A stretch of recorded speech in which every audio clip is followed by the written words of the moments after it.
Employees of the Illinois National Guard who had to stay home for the last 2 weeks back at work as well. ABC News Channel 20's Kimberly Howard live in studio with the details. Kimberly.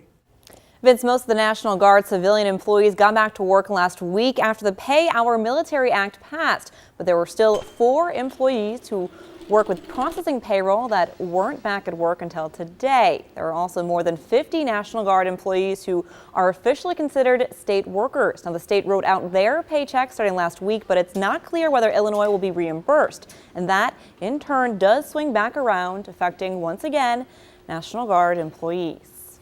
How it may affect people who accrue leave and sick time that were unable to accrue leave and sick time while they were furloughed employees. So a lot of questions to ask.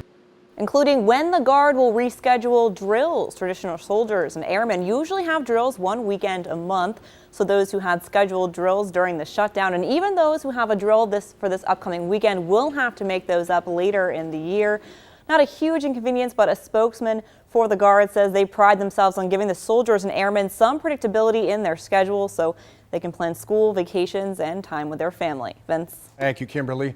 The Illinois National Guard now watching that date in January closely, January 15th, in fact, the day the federal government will run out of money again if something doesn't change.